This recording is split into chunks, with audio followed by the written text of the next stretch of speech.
On continue notre série sur les traces du Sauveur dans l'évangile de Luc et on rentre en plein dans ces discours sur le sabbat. Laissez-moi vous donner quelques titres de journaux et de médias assez récents.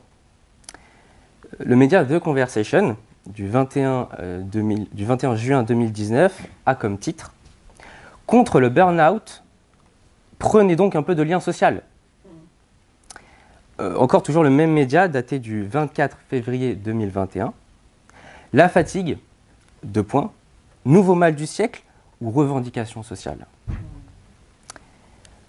Titre du journal Le Monde du 6 mars 2022, donc beaucoup plus récent. Besoin de lâcher prise, 5 séjours pour échapper au burn-out. On essaie d'avoir des solutions. Autre titre du journal Le Monde du 23 février 2023, donc assez récent, Burn-out en série à Borgen. Nous sommes dans un monde qui clairement aspire au repos. Le burn-out, c'est la maladie du siècle, il paraît, et on aspire à un repos. Il suffit de voir les pubs dans le métro pour des séjours en vacances, au bord de la plage, ou des maisons que l'on peut louer via son portable.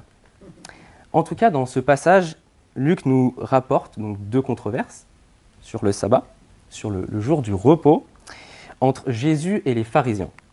Mais il l'utilise pour nous amener à tourner les regards vers qui est celui qui donne ce vrai repos et vers ce qui est exactement le vrai repos. Il nous montre que Jésus nous offre le vrai repos, que Jésus est le Seigneur, tout d'abord, qui nous apporte ce vrai repos. Nous sommes donc dans un monde qui aspire au repos. Eh bien, ça tombe bien, parce que dans notre texte, les pharisiens semblent aussi très zélés pour le respect de ce jour de sabbat. Alors, pas forcément le vrai repos, on va le voir, mais en tout cas pour respecter ce jour à la lettre. Si bien qu'au verset 2, les pharisiens font une critique à Jésus de ce que ses disciples ne respectent pas, en tout cas ne semblent pas, respecter la règle. Ils lui disent « Pourquoi faites-vous ce qu'il n'est pas permis de faire pendant le sabbat ?» Alors, petit élément pour bien comprendre ce qui se passe ici. Il faut nous rappeler d'où vient cette règle du sabbat, ce jour du repos. Dans le récit de la Genèse, Dieu se repose de toute son œuvre qu'il a créée le 7e jour. Il sanctifie ce jour et par la suite, il va demander au peuple d'Israël de garder ce 7e jour comme un jour de repos à l'image du Créateur. Donc durant 6 jours, les Israélites travaillaient pour subvenir à leurs besoins, mais le 7e jour, ils se rappelaient que tout ce que Dieu leur donne n'est pas dû à leur propre travail. En fait, le jour du sabbat était le moyen concret de vivre une dépendance vis-à-vis de Dieu. Et par cette dépendance, par cet abandon à Dieu, en fait, entrer dans un réel repos, c'est le repos que donne le Créateur. Dans notre passage, les disciples de Jésus, ils se mettent à broyer des épis pour les manger. Et les pharisiens, eux, ils considèrent ça comme un travail. Donc en fait, la critique, elle est simple. Vous ne respectez pas le jour du repos. La critique, elle peut paraître simple, mais la réponse de Jésus, ce n'est pas forcément celle que l'on imaginerait. Donc, relisons la réponse que Jésus donne, les versets 3 à 5. « N'avez-vous pas lu ce que fit David lorsqu'il eut faim, lui et ses gens? Comment il entra dans la maison de Dieu, prit les pains de proposition et en mangea et en donna à ses gens, bien qu'il ne soit permis qu'aux sacrificateurs de les manger. Et il leur dit, le Fils de l'homme est maître du sabbat. » Les pains de proposition, c'est des pains qui n'étaient réservés qu'aux prêtres parce que ça faisait partie des offrandes à Dieu. Et il n'y avait donc que les prêtres qui avaient le droit d'en manger. En fait, Jésus, là, rappelle donc quelque chose que David a fait et qui n'était normalement pas permis de faire. Et en rappelant cet épisode, Jésus fait une comparaison entre sa situation avec ses disciples et David et ses compagnons. Mais en fait, cette comparaison de Jésus sert surtout à parler de lui, de Jésus lui-même. Si David l'a fait, Jésus, à cause de qui il est, le peut d'autant plus. Si Jésus s'était arrêté au verset 4, on aurait pu penser que la réponse qu'il donne, c'est qu'il rentre dans le débat avec les pharisiens. Et en fait, il se justifie en expliquant qu'il y a une règle, mais on peut déroger à la règle dans certains cas, pour le bien des personnes, par exemple. En fait, ce genre de réponse, je ne sais pas vous, mais moi, m'aurait bien suffi. Jésus répond avec un bon argumentaire, tiré de la Bible, et il arrive à se justifier et à justifier ses disciples. Mais en fait, ce n'est pas du tout la réponse que Jésus donne. Et c'est là que la réponse de Jésus, elle est vraiment étonnante. La conclusion de son argument, c'est au verset 5. Le Fils de l'homme est maître du sabbat. En fait, c'est la conclusion de tout ce qu'il a expliqué avec l'exemple de David et de ses disciples. C'est la finalité de son propos. Il ne dit pas, vous voyez, c'est déjà arrivé. Il ne dit pas, en fait, j'ai le droit, sous certaines conditions, de déroger à la règle. Il ne dit pas, mais là, mes disciples, ils ont faim. Alors, comme David, j'ai le droit de les laisser manger. Non, sa réponse, c'est, le Fils de l'homme est maître du sabbat. L'exemple de David, en fait, ne sert qu'à amener à cette conclusion sur lui-même, sur Jésus. Ici, Jésus ne répond pas aux pharisiens en débattant sur la question de la règle en elle-même. Il va leur répondre plus tard, on va le voir dans la seconde partie du texte qu'on a lu, mais là, ce que Luc nous rapporte, c'est que Jésus n'entre pas dans ses explications. Jésus ramène la réponse à lui-même. En disant ça, en disant que le Fils de l'homme est maître du sabbat, Jésus met en avant deux choses importantes. Fils de l'homme et maître du sabbat. On a déjà vu, il y a 2 dimanches de cela, peut-être que vous en rappelez, au chapitre 5, que Jésus s'applique ce titre de Fils de l'homme lorsqu'il dit que le Fils de l'homme a le pouvoir de pardonner les péchés sur la terre. Il vient de faire une guérison et juste après il dit « Le Fils de l'homme a le pouvoir de pardonner les péchés ». Et bien là encore, Jésus parle de lui-même en faisant encore une fois référence à cette figure de l'Ancien Testament, qu'on avait vu aussi à Pâques, où il est question d'un homme qui vient sur les nuées, donc la présence de Dieu, et qui reçoit la royauté sur toute la terre. C'est bien de lui-même, là, dont Jésus parle, et il parle de lui en tant que Seigneur. C'est un peu comme s'il disait « Moi, le roi glorieux qui était prophétisé, eh bien je suis maître du sabbat. » Autant au chapitre 5, Jésus dit qu'il est le Fils de l'homme qui a autorité pour pardonner les péchés, eh bien maintenant, ce que Luc nous rapporte, c'est qu'il est le Fils de l'homme qui a l'autorité sur le repos, sur le sabbat. En répondant aux pharisiens, Jésus n'est pas en train de défendre l'attitude de ses disciples. Pas du tout. Il répond en affirmant qui il est. Les pharisiens critiquent Jésus en oubliant que des personnages importants comme David, des personnages importants de l'histoire d'Israël, ont légitimement dérogé à la règle, mais ils ne se rendent même pas compte que Jésus, qui est en face d'eux, est bien plus important que toutes ces personnes. En fait, ils ne se rendent pas compte de qui est en face d'eux.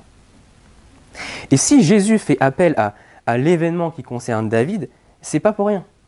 S'il y a un personnage qui est devenu roi d'Israël et qui était important dans l'histoire d'Israël, c'est bien le roi David. Jésus non seulement fait appel à cet épisode, mais se met au-dessus du roi David lui-même. Et ça, c'est fort pour les Juifs. Jésus est le roi des rois. C'est une autre manière en fait de parler de Fils de l'homme. Il est le Seigneur qui a l'autorité même sur ce sabbat.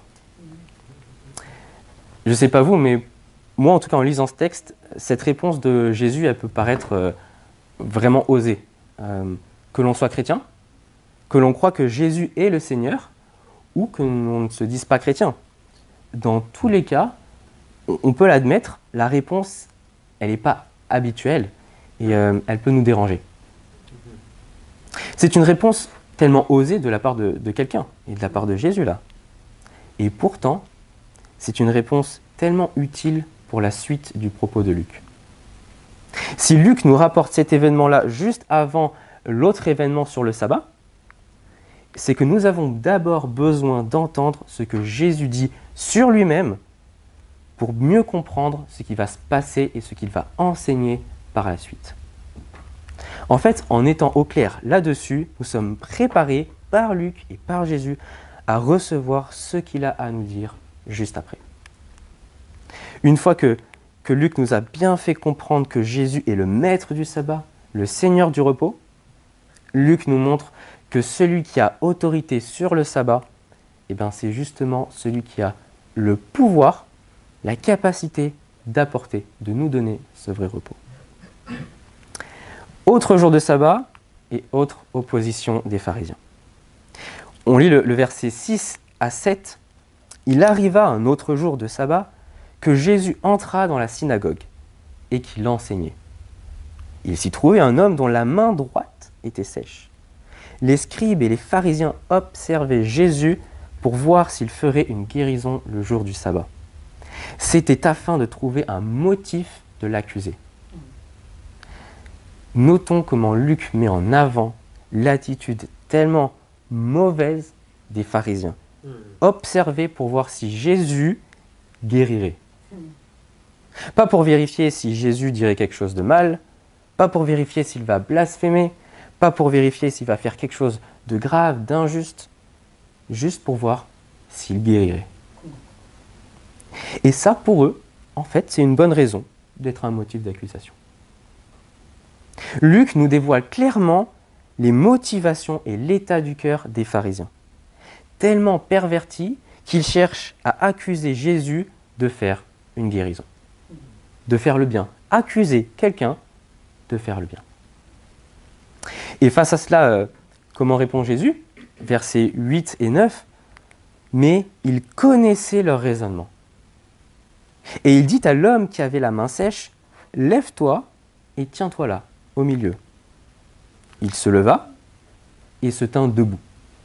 Et Jésus leur dit, « Je vous le demande, est-il permis le jour du sabbat de faire du bien ou de faire du mal ? De sauver une personne ou de la perdre ?» Bien évidemment, la question de Jésus, elle est rhétorique. Le sabbat, il est permis de faire du bien, mais il n'est pas permis de faire du mal. Ça paraît évident. Le sabbat est un repos qui fait du bien, un repos qui se vit dans la dépendance à Dieu qui nous veut du bien et qui justement pourvoit à nos besoins, même dans ce repos. Donc respecter le jour du repos doit se faire à l'image de notre Créateur. Se retenir de guérir quelqu'un est non seulement mauvais, mais totalement illogique. Puisque c'est bien un repos à ceux qui souffrent qu'il faut donner à ce moment-là. En fait, par cette réponse aux pharisiens, Jésus met en avant le problème de fond dont il est question. Il y a une loi, bonne à l'origine que Dieu donne, mais à cause du cœur humain, elle est altérée, modifiée. Elle est déviée de sa bonne direction et elle devient une loi humaine et mauvaise. L'attitude des pharisiens peut nous paraître rapidement ridicule et tellement aberrante. Et tellement grave aussi. Et peut-être qu'on se dit, en fait, la réponse de Jésus, elle est évidente. Bien sûr, la réponse, ce n'est pas de ne pas aider quelqu'un, de ne pas aider son prochain le jour du sabbat. Au contraire, Dieu demande de faire le bien. Et pourtant, la manière de faire des pharisiens, elle est bien souvent la nôtre aussi. Altérer la bonne loi de Dieu pour en faire une loi corrompue, perverse et mauvaise. Détourner la bonne loi de Dieu pour arriver à une règle mauvaise humaine, ce schéma-là, c'est le schéma de toute l'humanité entière, et pas simplement des pharisiens. Notre exemple, là, il concerne le jour du repos chez les Juifs à l'époque de Jésus. Mais en fait, c'est vraiment l'exemple type de ce qui se passe pour nous tous. Altérer tout ce qui est bon pour en faire quelque chose de mauvais. C'est ce que la Bible appelle le péché, le mal.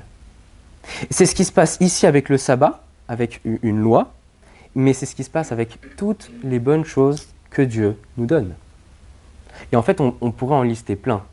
J'en ai quelques-unes, mais on pourrait réfléchir vraiment à toutes les fois où nous faisons la même chose. Par exemple, Dieu nous donne des bénédictions matérielles, de bonnes choses, vraiment. Et pourtant, nous nous mettons souvent à les voir, non plus comme des bénédictions, comme des bonnes choses que Dieu nous donne parce que lui est bon, mais on cherche dans ces choses le vrai bonheur ultime. Une bonne chose donc, mais qui est déviée de son but originel. On pourrait aussi citer la sexualité. Une bonne chose, créée par Dieu, mais que l'on voit facilement être pervertie. Et ce qui devait être une bonne chose au départ, devient immoral, mauvais, pervers et même parfois un esclavage. Exactement comme le sabbat que les pharisiens demandent de respecter. L'épanouissement voulu par Dieu au début se transforme en un esclavage qui rend prisonnier. On pourrait aussi parler du travail. Dieu nous permet de travailler, d'avoir une activité dans ce monde. Et pourtant, là aussi, bien souvent, nous dévions la bonne chose que Dieu nous donne en ne considérant plus le travail comme un plaisir que Dieu nous permet de faire, mais comme un moyen de s'accomplir soi-même. Comme si ce que nous allions faire était l'objectif ultime, ce qui pourrait nous amener le vrai bonheur. Trouver le bonheur parfait dans notre réussite professionnelle, dans nos études, comme si notre valeur dépendait de ce que nous faisions. Et même parfois, ça peut aller jusqu'à mettre en avant le travail, non pas comme ce que Dieu a prévu que nous fassions dans ce monde, mais comme ce qui nous permet de juger de l'utilité d'un être humain. De notre utilité à nous, mais aussi de la valeur des autres, en fait. Le sabbat a été fait pour l'homme et non l'homme pour le sabbat, parce que Jésus dit à un moment, on pourrait presque dire le travail a été fait pour l'homme et pas l'homme pour le travail. L'activité n'est plus libératrice, mais devient un esclavage. Ça, c'est quelques exemples généraux, et on pourrait en trouver des plus précis. Et je vous en propose un autre plus précis. Prenons l'exemple du service dans l'Église. C'est une bénédiction que Dieu nous donne, de pouvoir le servir lui, aussi en servant les autres et en partageant l'Évangile autour de soi. Mais autant c'est une très bonne chose, et c'est aussi un commandement, quelque chose que Dieu nous demande, autant nous pouvons, comme pour le sabbat, le détourner en une mauvaise règle humaine. Vouloir faire pour chercher à être le meilleur aux yeux de Dieu, et des autres aussi, d'ailleurs, dans l'Église. C'est le danger de passer d'un service enthousiaste et complet pour la gloire de Dieu qui peut se transformer en un activisme chrétien. On passe de servir Dieu à faire pour faire. Même problème que le sabbat dans notre passage, en fait. Tout comme le jour du repos, il ne s'agit pas d'un bon commandement qui glorifie Dieu et qui sert à notre bien, au final, mais ça devient une règle qui nous emprisonne. Altérer les bonnes lois de Dieu pour en faire des règles qui nous emprisonnent. Altérer les bons commandements de Dieu pour pratiquer des règles mauvaises, qui nous font faire des choses que Dieu déteste, en fait. C'est l'histoire de notre humanité. C'est le problème que nous avons tous, et pas que les pharisiens, encore une fois. Mais heureusement, Luc n'en reste pas là. En fait, Jésus, lui, ne s'arrête pas là dans ce passage. Jésus nous reprend sur ce qu'est le vrai repos, la vraie et bonne loi de Dieu. Mais il fait même mieux que ça, en fait. Il agit concrètement. Il enseigne, mais en montrant par l'exemple. Il donne directement la guérison à quelqu'un. Et quelle guérison! En fait, là, Jésus donne le repos. Luc met un peu d'humour dans ce passage. Luc nous dit que Jésus a guéri la main droite d'un homme. C'est un petit détail auquel on pourrait facilement passer à côté en lisant ça. Mais imaginez-vous, à cette époque, sans main droite. La situation, elle est compliquée pour travailler, pour subvenir à ses besoins, et en fait, c'est une grande dépendance vis-à-vis des autres. Le jour du repos, Jésus guérit un malade pour qu'il puisse maintenant œuvrer. Et on peut y voir un brin d'ironie. Jésus, au jour du repos, libère un homme pour qu'il puisse jouir de son travail. Et c'est en s'arrêtant sur le miracle que Jésus opère là, que l'on comprend que Jésus apporte un réel repos, une réelle libération. Pas juste le fait de ne pas travailler le jour du sabbat, pas seulement un jour de congé. Jésus a respecté le sabbat. Mais là, Luc veut nous montrer qu'il est celui qui apporte un repos plus profond, en fait. Une réelle libération qui va bien au-delà. Rappelons-nous ce que Jésus a dit au début. Le Fils de l'homme est maître du sabbat. Si cette phrase pouvait nous paraître un peu énigmatique au début, bah là, en fait, elle prend tout son sens. Non seulement il a l'autorité, mais il est maître du sabbat parce que, en tant que Dieu, c'est de lui que découle le repos. Il est celui qui a l'autorité sur ce repos, celui qui a le pouvoir sur le repos. C'est Dieu qui a institué le jour du repos, et c'est en présence de Dieu que nous pouvons trouver le vrai repos. Amen. Eh bien, Jésus est le Seigneur et la source même de ce vrai repos. Voyons comment Luc termine ce passage au verset 11. Remplis de fureur, ils discutaient entre eux sur ce qu'ils feraient à Jésus. Qu'est-ce qu'ils feront à Jésus ? Ils le tueront. Et l'ironie de l'histoire, c'est que c'est exactement par cette mort que Jésus va donner le vrai repos. Alléluia. Si ce verset 11 est mis là par Luc, ça n'est pas pour rien. La guérison que Jésus opère met en valeur la vraie et grande guérison que Jésus a opérée par son sacrifice. Et c'est vers ça que Luc nous pointe. Tout comme pour l'homme qu'il guérit, Jésus a effectivement donné le vrai repos. Par sa mort, Jésus paye le prix pour toutes les fois où nous avons, nous aussi, détourné les bonnes choses de Dieu et par cela commis le mal. Comme les pharisiens dans notre passage. C'est bien par ce sacrifice, par cette mort que veulent les pharisiens, que Jésus nous guérit, nous aussi. Comme cet homme qui avait la main paralysée. En fait, en étant au bénéfice de ce sacrifice de Jésus, alors là, nous avons le vrai repos. Le vrai repos car nous pouvons entrer en présence de celui qui est la source du repos. Nous entrons en présence de Dieu.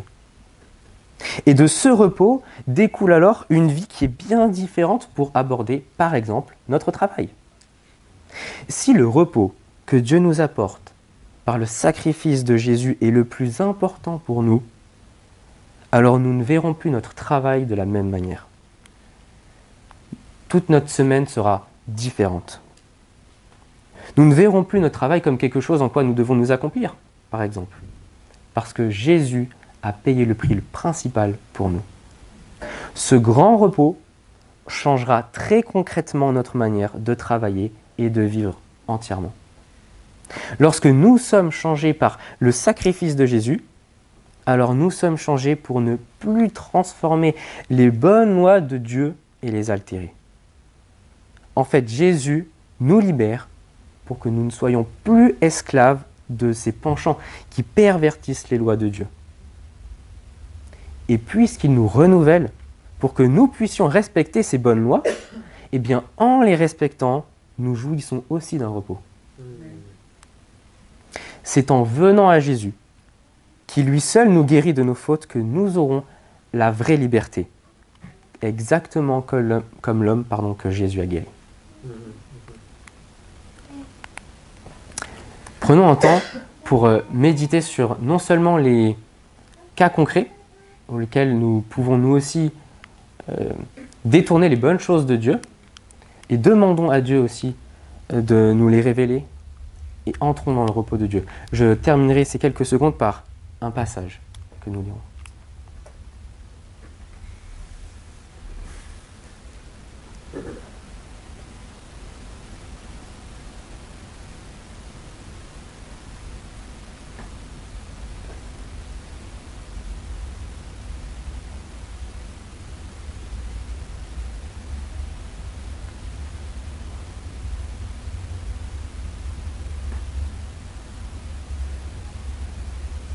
Nous lisons la lettre aux Hébreux, chapitre 4, versets 7 à 11. Dieu fixe de nouveau un jour, aujourd'hui, en disant bien longtemps après par la bouche de David, comme il a été dit plus haut, « Aujourd'hui, si vous entendez sa voix, n'endurcissez pas vos cœurs. » Verset 9 continue. « Il reste donc un repos de sabbat pour le peuple de Dieu. Car celui qui entre dans le repos de Dieu se repose aussi de ses œuvres, comme Dieu se repose des siennes. » Verset 11. « Empressons-nous donc d'entrer dans ce repos-là, afin que personne ne tombe en suivant le même exemple de désobéissance. » Empressons-nous donc d'entrer dans ce repos-là. Amen. Amen.